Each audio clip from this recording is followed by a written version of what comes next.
Hello friends, welcome to Gardening with Creekside. I am Jenny and today we are going to be working on a little project here at the house. We were just here a few days ago and I was talking about this bed and now we're going to do it. So what I am talking about is that bed right behind me there below the deck boxes. This has been an empty spot and we are going to get it filled in today with an assortment of shrubs and perennials. We've got a lot of good things here to put in. Why is the phone ringing? All right, bye. I'm just gonna flip around. Okay, so what I have here, we are right here underneath the maple tree at the bed because the sun is not being our friend right now. What we're gonna do is we are going to put in some beautiful Scentlandia shrubs. Those are that right there. I have got some Nicotina plants that I started from seed. We're gonna go those in. Then we have over here some Daisy May Shasta daisies, beautiful white flowers. And then of course, because I do love perennial grasses, we are gonna put some desert plains in there. So what I'm gonna do is just get these all set up into the flower bed that is right there, and we're just gonna go for it.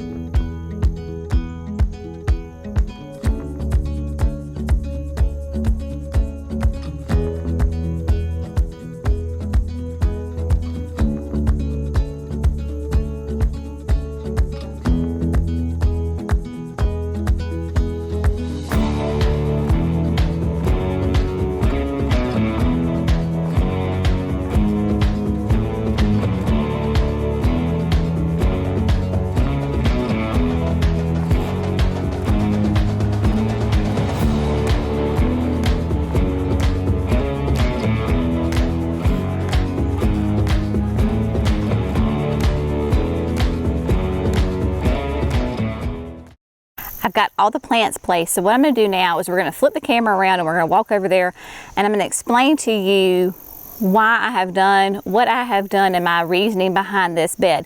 I know a lot of you have talked in the comments and asking for help in designing flower beds and how you didn't know how to do the structure, where to place plants, plant placement and selection. So I'm going to go through and tell you how I'm thinking with this bed, and hopefully it will help give you some information to design your beds. Now I will say the sun is out, it is bright, it is gorgeous. I am going to do my absolute best to get the best camera angles and shots, but just know that I am fighting a full sun here on an October day, and we're just going to do the best we can because Jenny's doing this all by herself today. And so let's flip around the camera and go look at it.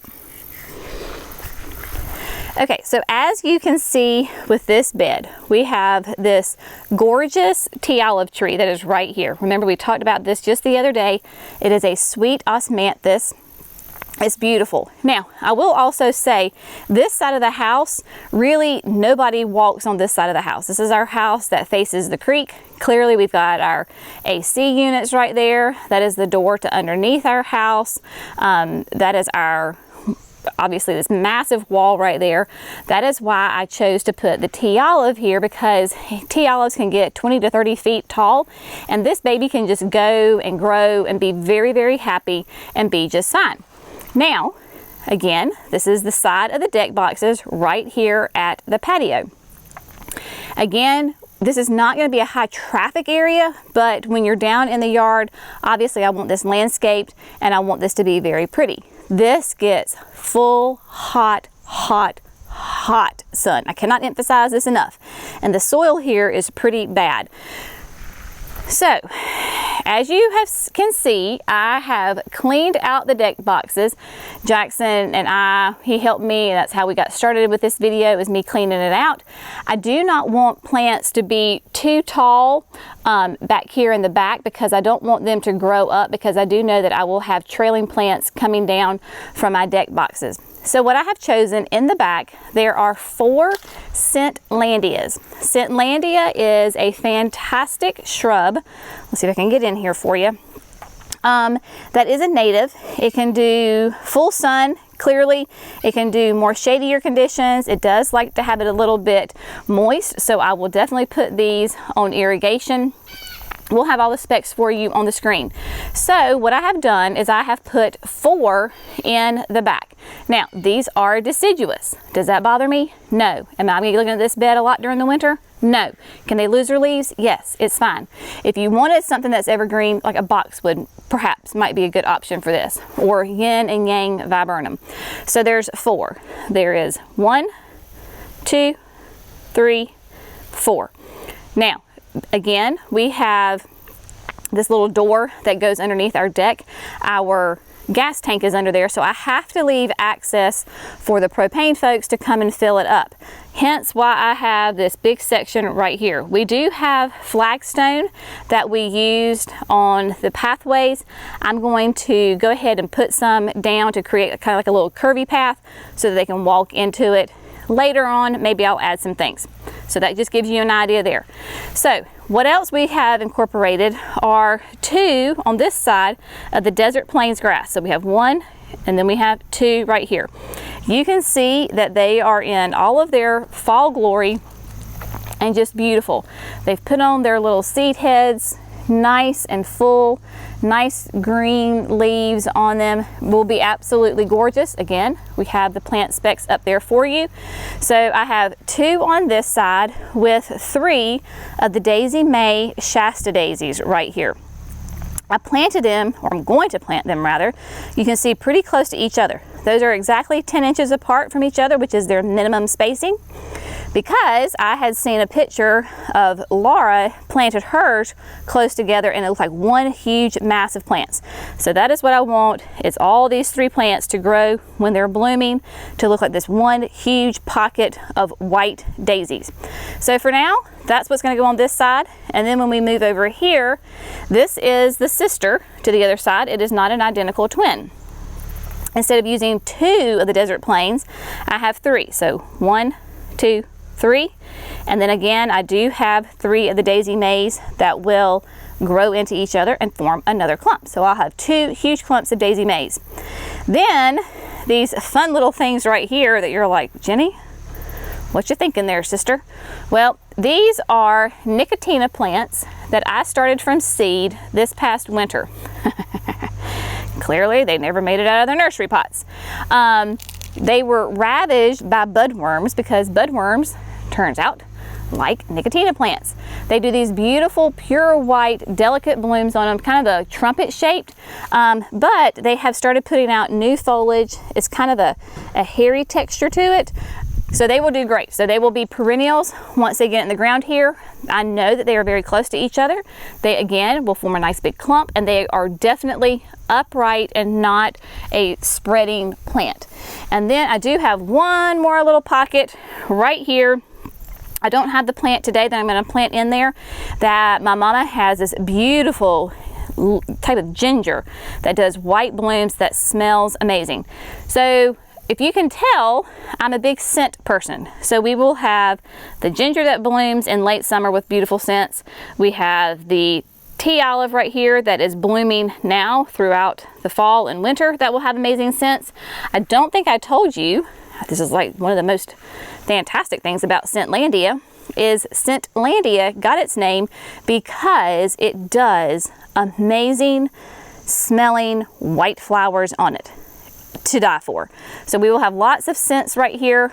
Again, sticking with that kind of that white green theme on it. And then of course the Scentlandias have gorgeous fall color. What I'm going to do now is get the auger out and go ahead and get these planted. I will biotone each hole, and I will use Land and Sea to top dress around them to make them very happy. So we'll start maybe with one plant, and then we'll just do a fun little video montage of me planting the rest of them. Before I start auging my holes, I do want to go ahead and pull back this mulch from where these plants are, because this is really good mulch. We had put this mulch down right before the big wedding party that we had for our sweet Mary Claire and Rylan. And I do not want to mess up this mulch. So I'm going to do is just go through here and try to pull back in those little spots so I can save this mulch. Because Jenny doesn't really feel like sending out more mulch today, and why do that when you've got beautiful mulch that you can just move out of the way. So that's what I'm going to do, is get this, and then we'll go ahead and start planting these guys. I am going to be using my power planter auger today. I'm going to put this back. So that's a little tip. Move out your hole, then put the plant back so you don't lose where it goes, and then you can aug your holes and nothing will be out of where it's supposed to be. Get these in here. But yeah, this soil here is not very ideal soil at all, which, you know, clay soil for you. There you go. Has its pluses, has its minuses, but this particular section of the bed has never been planted before. It had some grass in here, just as a little bit, but not really. I just never did super well. So I'm definitely going to use my Land and Sea to add a little bit of amendments to it. And even though we have not had rain in quite a while, because we've got that nice thick layer of mulch, believe it or not, the top of the soil right now is pretty damp. So that's a good thing. I am going to put the daisies here because I may or may not have killed my other daisies. When I planted them in the patio area, I did not know, because it was first year, right? The bed was brand new, that area really gets a lot of water runoff when it rains, and they drowned and they're gone. So we're going to try again here with them and see how they do. Now you may notice that I'm putting my foot down. I have figured out that my foot is like exactly 10 inches. So that's a great way for me to space them. So there we go. And one more.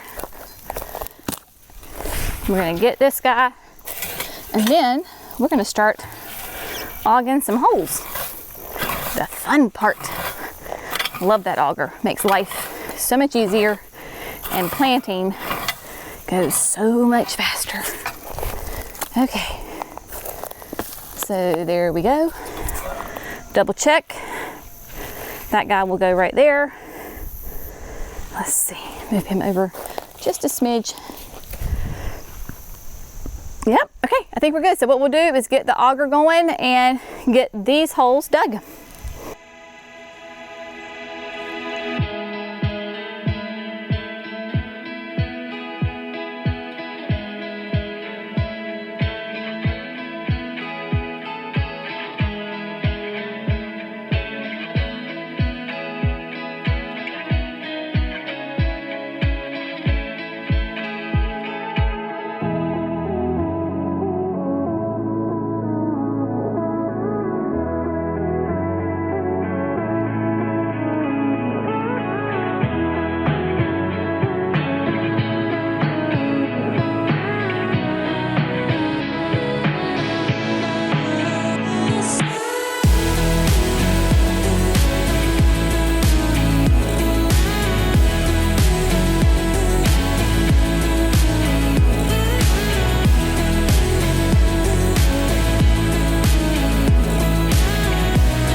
All of my holes are dug, so what I'm going to do now is just what we've done 1,000 other times.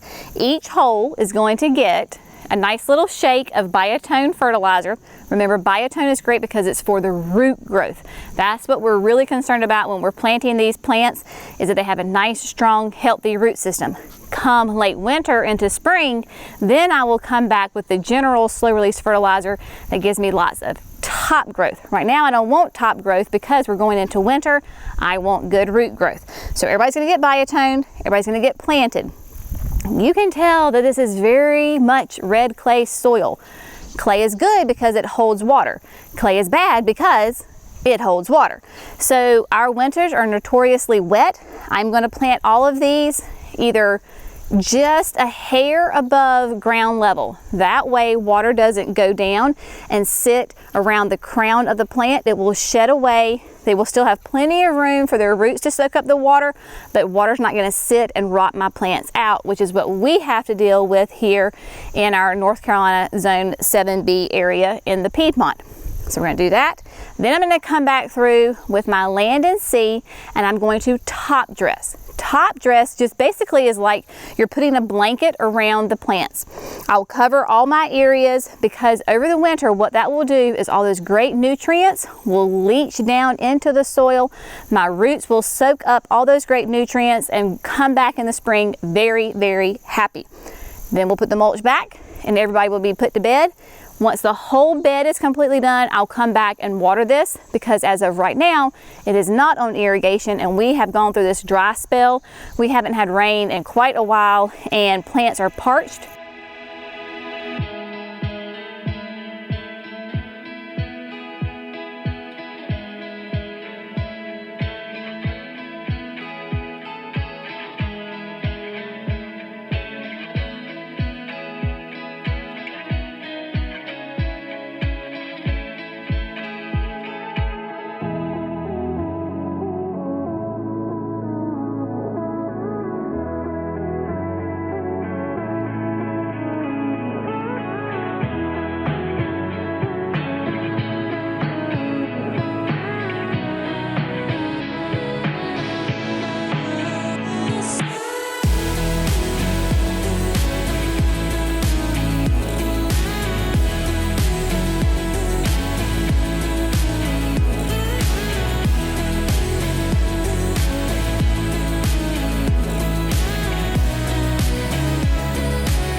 Okay, sweet friends, I am going to take a pause on this little project for a couple of reasons. One, it is lunchtime. Mama's getting hungry, thirsty, sweating, maybe October, maybe nice and cool, but in the sun, it is hot.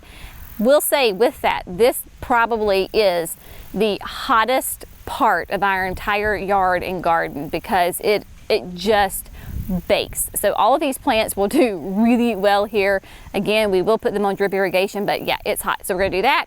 Lunchtime, then we have our sweet friend Terry from Spring Meadow is coming by to check in on us, and we're gonna talk all things shrubs. Remember, Spring Meadow is the nursery for Proven Winners shrubs. So Terry is our sales rep. So we're gonna talk with her, see what fun things we can come up for y'all to offer. Just talk all things plants.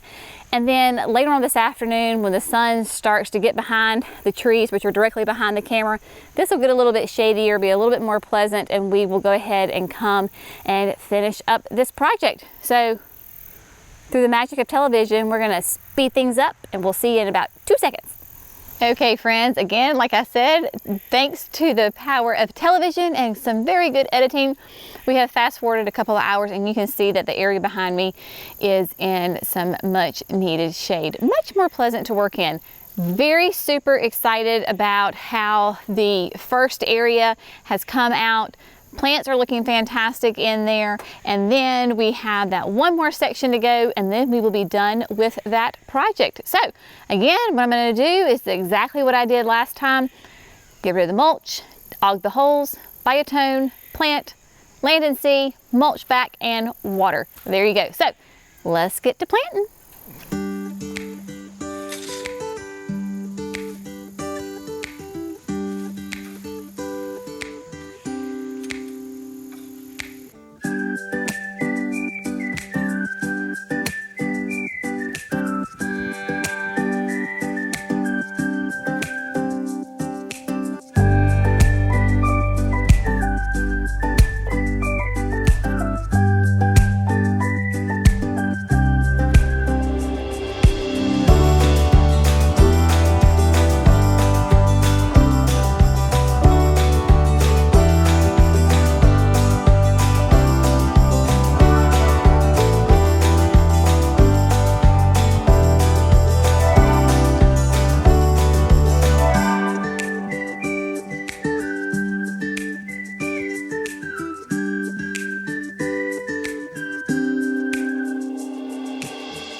All right, sweet friends, it is all done, and man, I am excited with how it looks. It was a relatively quick, easy project, other than just having to take a break because of the sun, but it turned out fantastic. So let's flip the camera around and see exactly what we did. So remember, again, this is the bed that's going to be right off of the patio, right underneath the deck boxes. And we have those beautiful Scentlandias all across the back that will just fill in be about, I think it's a 2x3 tall and wide, give us nice structure, beautiful blooms that smell fantastic in the summer. Then we have the Desert Plains grass and the Daisy May Shasta daisies in 2 sections. Again, lots of color and contrast and texture in this bed. And then of course, my little Nicotina plants that I started from seed this past winter, they are in the ground. They will fill in a lot of these that you see, like the Nicotinas here, the Shasta daisies, the grasses, all of this will kind of fill in and grow and look like one massive clump, which I absolutely am going to love. And then of course right here in this hole, we will dig up some of Mama's ginger from her garden and put it there. And that'll be a nice big wide green leaf. So that will give us lots of neat different structure throughout the summer season. We gotta get the little door made, but overall, very, very happy with how this turned out. I think it's gonna bring us lots of enjoyment and pleasure throughout the growing season. As always, thank you so much for gardening with Creekside. Y'all have a great day. We'll see you in the next video. Bye, friends.